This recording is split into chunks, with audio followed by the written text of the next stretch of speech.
Mitch McConnell. Addison Mitchell McConnell Jr., born February 20, 1942, is an American politician serving as Kentucky's senior United States Senator and a Senate Majority Leader. McConnell is the second Kentuckian to serve as a party leader in the Senate, the longest-serving U.S. Senator for Kentucky in history, and the longest-serving leader of U.S. Senate Republicans in history. McConnell was first elected to the Senate in 1984 and has been re-elected 5 times since. During the 1998 and 2000 election cycles, he was chairman of the National Republican Senatorial Committee. McConnell was elected as Majority Whip in the 108th Congress and was re-elected to the post in 2004. In November 2006, he was elected Senate Minority Leader. He held that post until 2015, when Republicans took control of the Senate and he became Senate Majority Leader. McConnell was known as a pragmatist and a moderate Republican early in his political career but shifted to the right over time. He led opposition to stricter campaign finance laws, culminating in the Supreme Court ruling that partially overturned the Bipartisan Campaign Reform Act, McCain-Feingold, in 2010. During the Obama administration, McConnell worked to withhold Republican support for major presidential initiatives, made frequent use of the filibuster, and blocked many of President Obama's judicial nominees, including Supreme Court nominee Merrick Garland. During the Trump administration, Senate Republicans, under McConnell's leadership, broke records on the number of judicial nominees confirmed. Among those nominees were Neil Gorsuch and Brett Kavanaugh, who were confirmed to the Supreme Court. Early life and education, 1942 to 1967. McConnell was born February 20, 1942, to Addison Mitchell McConnell Sr., 1917 to 1990, and Julia Odine Dean, née Shockley, McConnell, 1919 to 1993. McConnell was born in Sheffield, Alabama, and grew up in nearby Athens, Alabama. He is of Scots-Irish and English descent. One of his early ancestors fought on the American side in the American Revolutionary War. In 1944, at the age of 2, McConnell's upper left leg was paralyzed by a polio attack. He received treatment at the Roosevelt Warm Springs Institute for Rehabilitation. The treatment potentially saved him from being disabled for the rest of his life. McConnell stated that his family almost went broke because of costs related to his illness. In 1950, when he was 8, McConnell moved with his family from Athens to Augusta, Georgia, where his father, who was in the Army, was stationed at Fort Gordon. In 1956, his family moved to Louisville, Kentucky, where he attended DuPont Manual High School. McConnell was elected student council president at his high school during his junior year. He graduated with honors from the University of Louisville with a BA in political science in 1964. He was president of the Student Council of the College of Arts and Sciences and a member of the Phi Kappa Tau fraternity. McConnell attended the 1963 March on Washington for Jobs and Freedom, where Martin Luther King Jr. gave the I Have a Dream speech. In 1964, at the age of 22, he attended civil rights rallies, and interned with Senator John Sherman Cooper. He has stated his time with Cooper inspired him to run for the Senate later in life. In 1967, McConnell graduated from the University of Kentucky College of Law, where he was president of the Student Bar Association. Early career, 1967 to 1984. In March 1967, shortly before the expiration of his educational draft deferment upon graduation from law school, McConnell enlisted in the U.S. Army Reserve as a private at Louisville, Kentucky.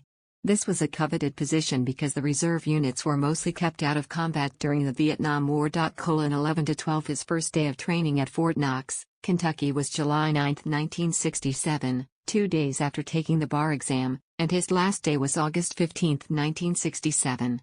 Shortly after his arrival, he was diagnosed with optic neuritis and was deemed medically unfit for military service. After 5 weeks at Fort Knox, he was honorably discharged. His brief time in service has repeatedly been put at issue by his political opponents during his electoral campaigns.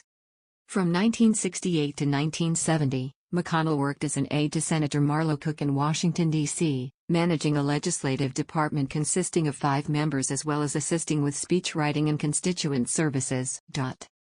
In 1971, McConnell returned from Washington, D.C., to Louisville, Kentucky, where he worked for Tom M. Burden's candidacy for governor of Kentucky, which was unsuccessful. McConnell attempted to run for a seat in the state legislature but was disqualified because he did not meet the residency requirements for the office. He then went to work for a law firm for a few years. During the same time period, he taught a night class on political science at the University of Louisville. In October 1974, McConnell returned to Washington, D.C. to fill a position as Deputy Assistant Attorney General under President Gerald R. Ford, where he worked alongside Robert Bork, Lawrence Silberman, and Antonin Scalia. In 1977, McConnell was elected the Jefferson County Judge/Executive, which was the top political office in Jefferson County, Kentucky at the time. He was re-elected in 1981 and occupied this office until his election to the U.S. Senate in 1984. U.S. Senate, 1,985 present. In his early years as a politician in Kentucky, McConnell was known as a pragmatist and a moderate Republican. Over time, he shifted to the right. According to one of his biographers, McConnell transformed from a moderate Republican who supported abortion rights and public employee unions to the embodiment of partisan obstructionism and conservative orthodoxy on Capitol Hill. From 1997 to 2001, McConnell was chairman of the National Republican Senatorial Committee, the body charged with securing electoral victories for Republicans. Republicans maintained control of the Senate after every election during his time as chairman. He was first elected as Majority Whip in the 108th Congress and was unanimously re-elected on November 17, 2004. Senator Bill Frist, the Majority Leader, did not seek re-election in the 2006 elections. In November 2006, after Republicans lost control of the Senate, they elected McConnell Minority Leader. After Republicans took control of the Senate following the 2014 Senate elections, McConnell became the Senate Majority Leader. In June 2018, McConnell became the longest-serving Senate Republican leader in the history of the United States. McConnell is the second Kentuckian to serve as a party leader in the Senate, after Alvin W. Barkley led the Democrats from 1937-49 and is the longest-serving U.S. Senator from Kentucky in history. McConnell has a reputation as a skilled political strategist and tactician. However, this reputation dimmed after Republicans failed to repeal the Affordable Care Act, Obamacare, in 2017 during consolidated Republican control of government. In 2015, Time listed McConnell as one of the 100 most influential people in the world. McConnell has also been referred to as the most powerful majority leader in at least 30 years. McConnell regularly obtained earmarks for businesses and institutions in Kentucky, until the practice was banned by Congress in 2010. McConnell has received criticism for funding temporary patches to Kentucky's long-term health care problems, while simultaneously opposing and obstructing national programs that seek to improve health care more systematically, such as Obamacare and Medicaid expansion. Relationship with Obama administration. McConnell has been widely described as having engaged in obstructionism during the Obama presidency. As the leading Republican senator, McConnell confronted and pressured other Republican senators who were willing to negotiate with Democrats and the Obama administration.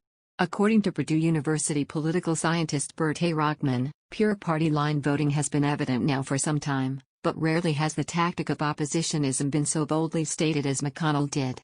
According to University of Texas legal scholar Sanford Levinson, McConnell learned that obstruction and Republican unity were the optimal ways to ensure Republican gains in upcoming elections after he observed how Democratic cooperation with the Bush administration on No Child Left Behind and Medicare Part D helped Bush's 2004 re-election.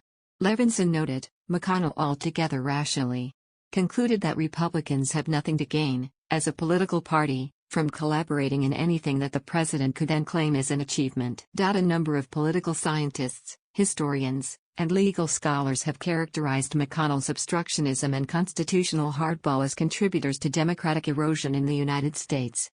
In October 2010, McConnell said that the single most important thing we want to achieve is for President Obama to be a one-term president. Asked whether this meant endless, or at least frequent, confrontation with the president, McConnell clarified that if willing to meet us halfway on some of the biggest issues, it's not inappropriate for us to do business with him. According to political scientists Jacob Hacker and Paul Pearson, facing off against Obama worked to deny even minimal Republican support for major presidential initiatives that were, as a rule, in keeping with the moderate model of decades past, and often with moderate Republican stances of a few years past.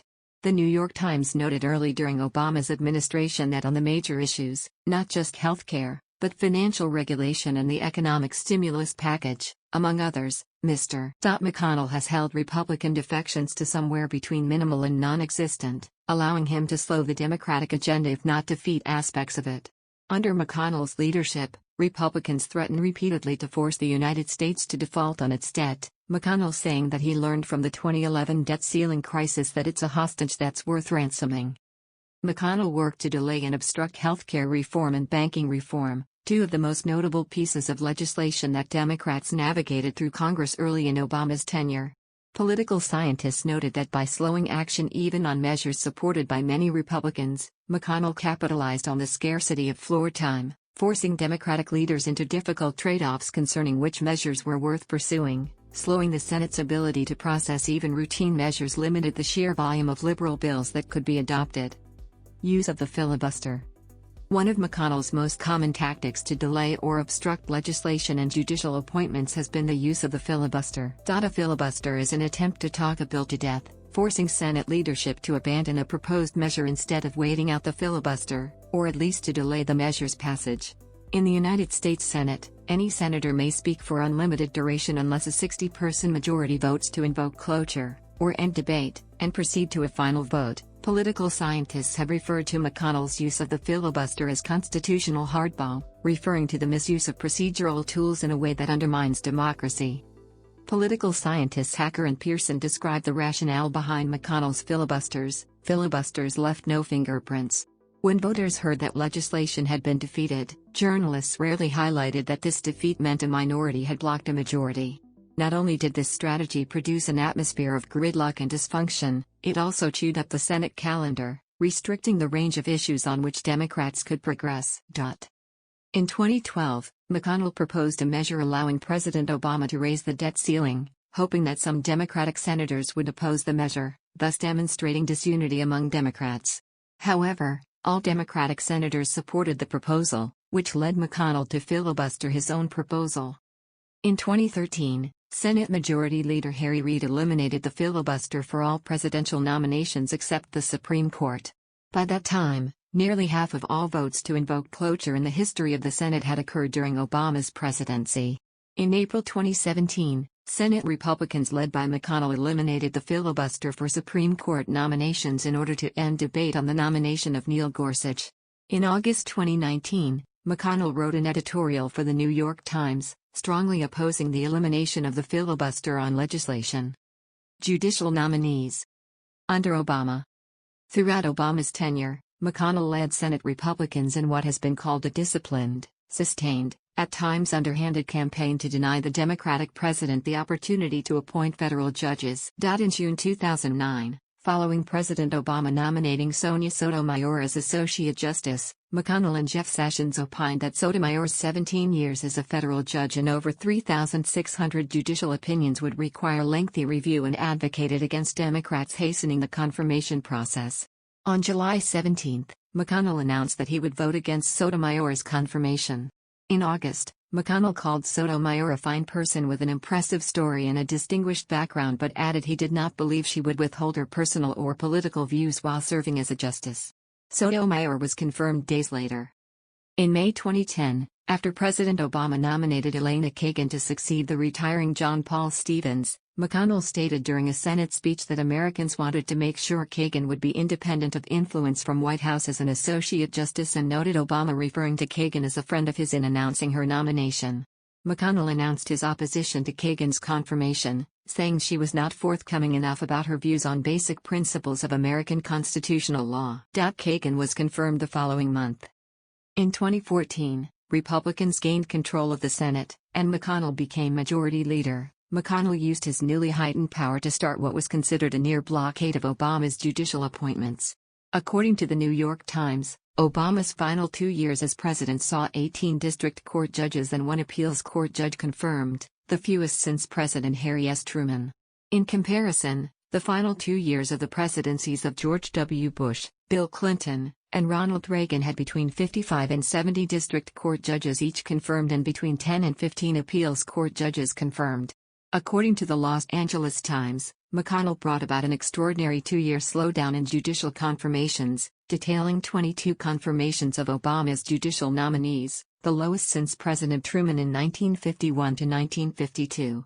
The number of federal judicial vacancies more than doubled, comparing the figure near the end of Obama's term to the figure at the end of George W. Bush's term. Later in a 2019 interview, McConnell credited himself for the large number of judicial vacancies created in the last 2 years of Obama's presidency. On February 13, 2016, Supreme Court Justice Antonin Scalia died. Shortly thereafter, McConnell issued a statement indicating that the U.S. Senate would not consider any Supreme Court nominee put forth by Obama. The American people should have a voice in the selection of their next Supreme Court justice. Therefore, this vacancy should not be filled until we have a new president, McConnell said at the time. On March 16, 2016, President Obama nominated Merrick Garland, a judge of the D.C. Circuit Court of Appeals, to the Supreme Court. Under McConnell's leadership, Senate Republicans refused to take any action on the Garland nomination. Garland's nomination expired on January 3, 2017, with the end of the 114th Congress.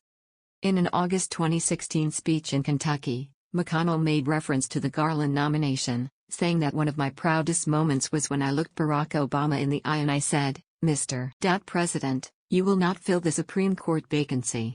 In April 2018, McConnell said the decision not to act upon the Garland nomination was the most consequential decision I've made in my entire public career.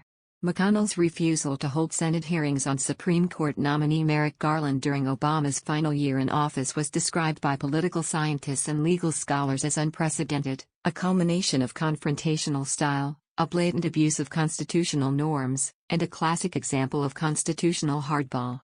Under Trump.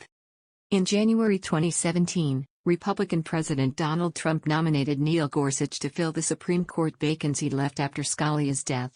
Gorsuch's nomination was confirmed on April 7, 2017, after McConnell eliminated the filibuster on Supreme Court nominees.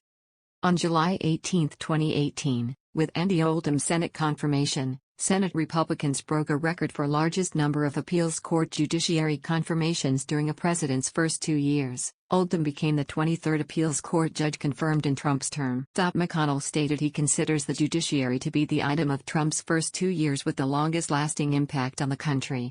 The record for the number of circuit court judges confirmed during a president's first year was broken in 2017, while the previous 2-year record took place under President George H.W. Bush, and included 22 nominations. In July 2018, President Trump nominated Brett Kavanaugh to replace the retiring Anthony Kennedy as an Associate Justice of the Supreme Court. McConnell accused Democrats of creating an extreme distortion of Kavanaugh's record during his hearing process. In September 2018, Christine Blasey Ford publicly alleged that she had been sexually assaulted by Kavanaugh in 1982. After a report came out of Democrats investigating a second allegation against Kavanaugh, McConnell stated, "I want to make it perfectly clear, Judge Kavanaugh will be voted on here on the Senate floor." Kavanaugh was confirmed on October 6.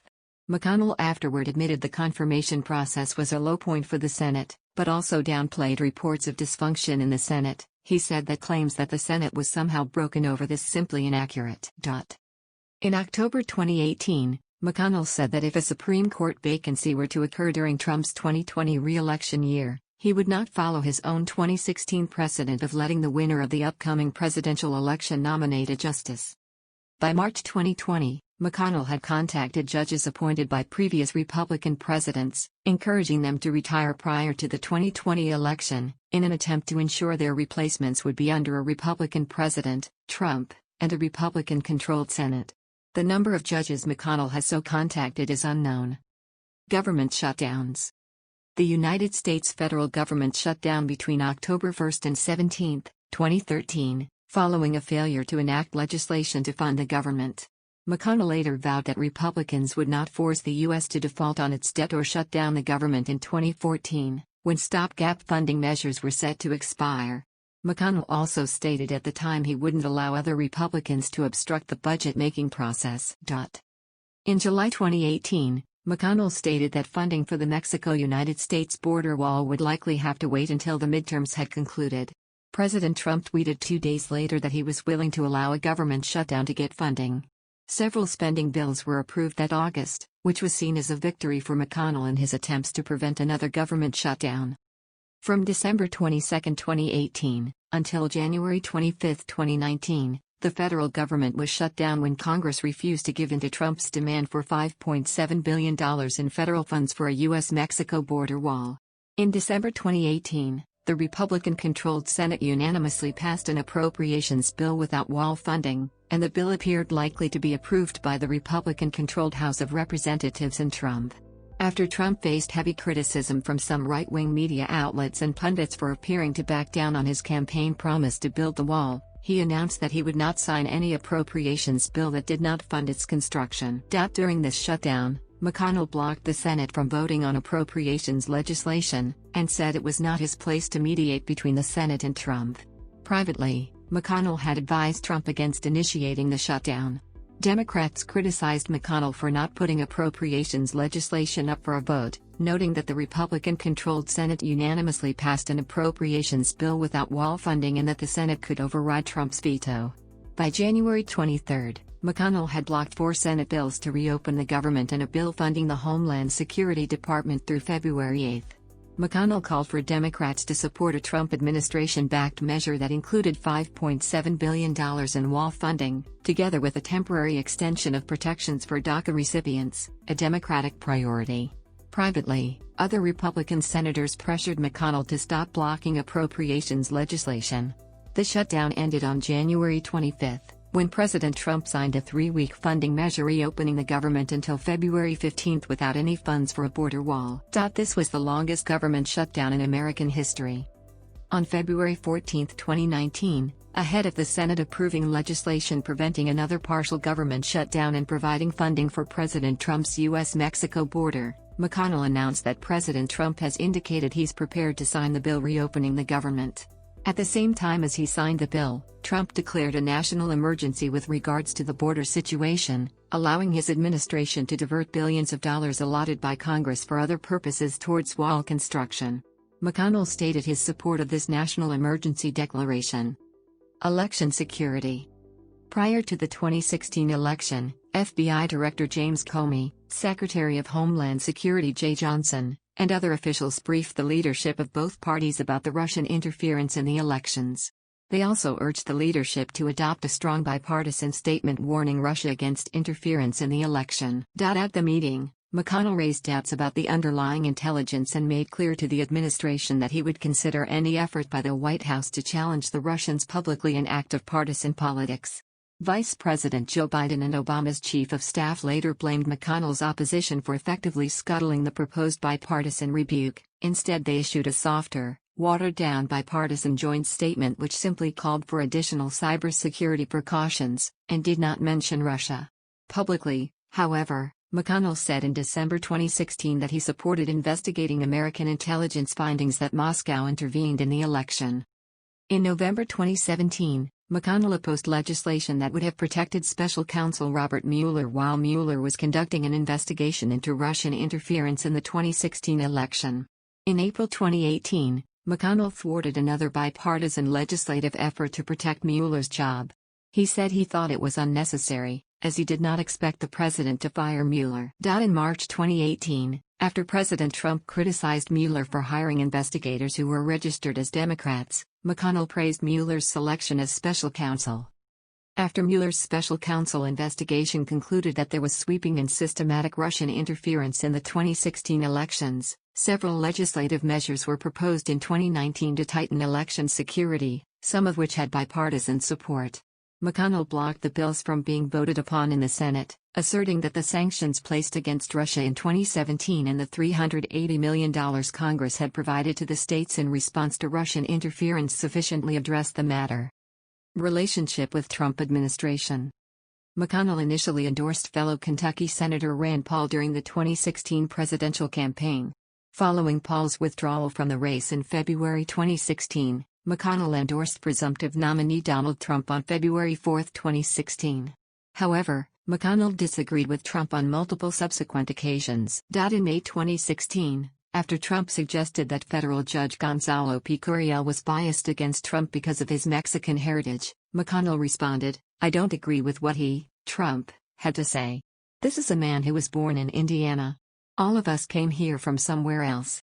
In July 2016, After Trump had criticized the parents of Captain Humayun Khan, a Muslim American soldier who was killed in Iraq, McConnell stated, "All Americans should value the patriotic service of the patriots who volunteer to selflessly defend us in the armed services." On October 7, 2016, following the Donald Trump Access Hollywood controversy, McConnell stated, "As the father of 3 daughters, I strongly believe that Trump needs to apologize directly to women and girls everywhere, and take full responsibility for the utter lack of respect for women shown in his comments on that tape." In private, McConnell reportedly expresses disdain for Trump and abhors his behavior. In October 2017, White House chief strategist Stephen Bannon and other Trump allies blamed McConnell for stalling the Trump administration's legislation. In response, McConnell cited the confirmation of Neil Gorsuch to the Supreme Court to show that the Senate was supportive of Trump's agenda. In response to the COVID-19 pandemic, McConnell initially opposed the Families First Coronavirus Response Act, calling it a Democratic ideological wish list. He subsequently reversed his position when Trump endorsed the proposed package, advising his unsatisfied colleagues to gag and vote for the bill despite their objections. At the time, he stated the Senate was examining policy tools to put money directly and quickly into the hands of American families in an effort to provide relief. The bill passed in the Senate by a vote of 90 to 8. Impeachment trial. On November 5, 2019, as the House of Representatives began public hearings on the impeachment of President Trump, McConnell stated, "I will say I'm pretty sure how likely to end. If it were today, I don't think there's any question, it would not lead to the removal of President Trump from office." On December 14, 2019, McConnell met with White House counsel Pat Cipollone and White House Legislative Affairs Director Eric Ueland.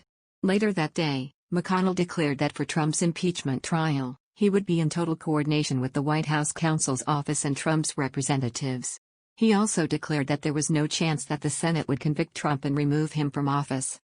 On December 17, 2019, McConnell rejected a request to call 4 witnesses for Trump's impeachment trial, because according to McConnell, the Senate's role was to act as judge and jury, not investigate. Later that day, McConnell told the media, "I'm not an impartial juror. This is a political process. There's not anything judicial about it." After Trump's acquittal, McConnell was noted for his ability to block witnesses, to secure Trump's acquittal, and to maintain party unity during the impeachment process. Commentators noted that McConnell had kept Republican senators marching in lockstep throughout the process. Approval ratings. A 2012 poll and a 2016 poll each found that McConnell had the lowest home state approval rating of any sitting senator. With a 49% disapproval rate in 2017, McConnell had the highest disapproval rating of all senators. In September 2019, the Morning Consult found that his approval rating had been underwater since the first quarter of 2017, when it was 44% positive and 47% negative. The best rating since that time was in the fourth quarter of 2018, when he had a 38% positive rating and a 47% negative rating among Kentuckians. At that time he was briefly not the least popular senator, and was surpassed by Senators Claire McCaskill and Jeff Flake.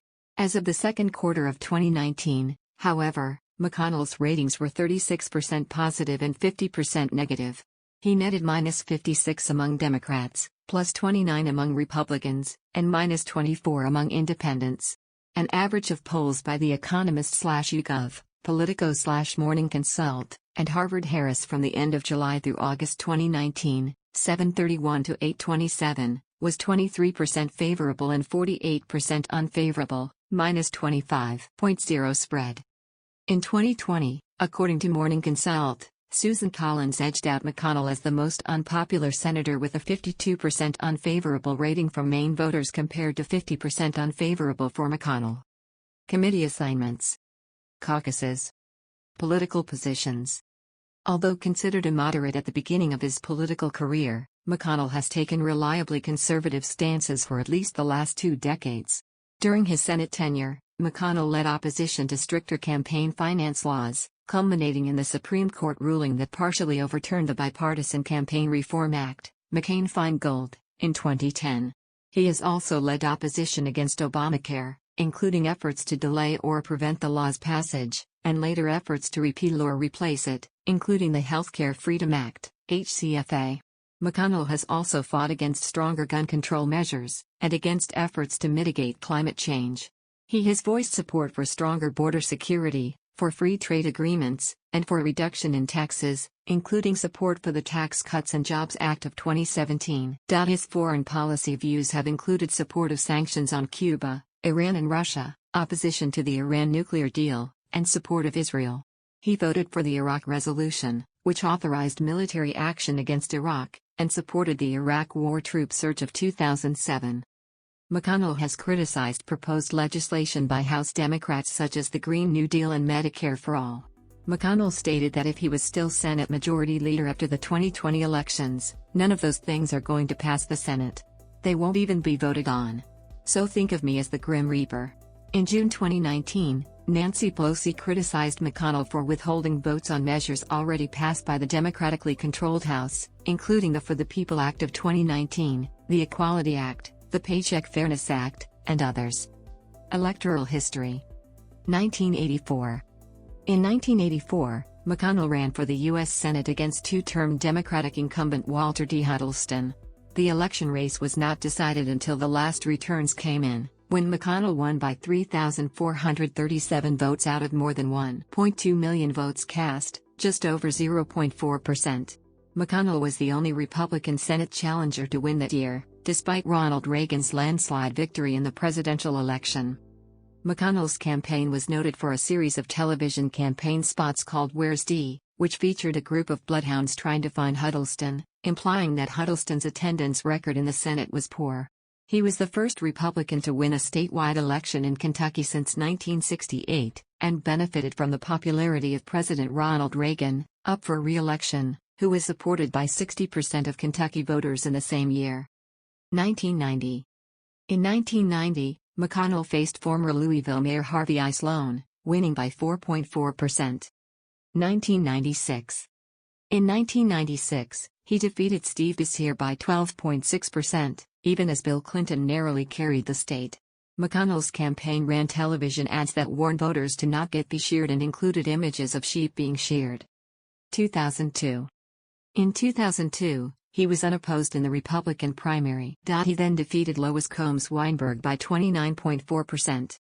2008. In 2008, McConnell faced his closest contest since 1990. He defeated Bruce Lunsford by 6%. 2014.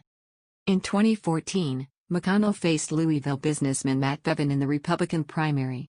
The 60.2% won by McConnell was the lowest voter support for a Kentucky U.S. Senator in a primary since 1938. He faced Democratic Secretary of State Allison Lundergan Grimes in the general election. Although polls showed the race was expected to be very close, McConnell defeated Grimes, 56.2 to 40.7%. The 15.5% margin of victory was one of his largest, second only to his 2002 margin. 2020. When McConnell launched his 2020 re-election bid in April 2019, his launch video highlighted the blocking of Garland. McConnell will face Amy McGrath, a former Marine fighter pilot, in the general election. Personal life. McConnell is a Southern Baptist. He was married to his first wife, Cheryl Redman, from 1968 to 1980, and had 3 children. Following their divorce, she became a feminist scholar at Smith College and director of the Sophia Smith Collection. His second wife, whom he married in 1993, is Elaine Chao, Secretary of Labor under President George W. Bush and Secretary of Transportation under President Donald Trump. In 1997, he founded the James Madison Center for Free Speech, a Washington, D.C.-based legal defense organization. In February 2003, McConnell underwent a triple heart bypass surgery in relation to blocked arteries at National Naval Medical Center in Bethesda, Maryland. In 2010, the Open Secrets website ranked McConnell one of the wealthiest members of the U.S. Senate, based on net household worth. His personal wealth was increased after receiving a 2008 personal gift to him and his wife, given by his father-in-law James S. C. Chao after the death of McConnell's mother-in-law, that ranged between $5 and $25 million. McConnell was inducted as a member of the Sons of the American Revolution on March 1, 2013. In May 2019, McConnell's brother-in-law Gordon Hardogensis, who is married to Chao's sister Grace, was confirmed by the U.S. Senate as director of the Pension Benefit Guaranty Corporation, PBGC, a part of the Labor Department. McConnell voted to confirm. McConnell is on the board of selectors of Jefferson Awards for Public Service. In popular culture, McConnell's detractors have called him by a number of nicknames, including Moscow Mitch, Cocaine Mitch, the Grim Reaper, Darth Vader, Rich Mitch, and Nuclear Mitch. McConnell is known to embrace several of them, however, he objected strenuously to the nickname Moscow Mitch. Host Jon Stewart repeatedly mocked McConnell on The Daily Show for his resemblance to a turtle or tortoise. McConnell has been portrayed by Beck Bennett in various sketches on Saturday Night Live. In 2017, McConnell was portrayed satirically on an episode of South Park. Was portrayed satirically on an episode of South Park. Was portrayed satirically on an episode of South Park. Was portrayed satirically on an episode of South Park. Was portrayed satirically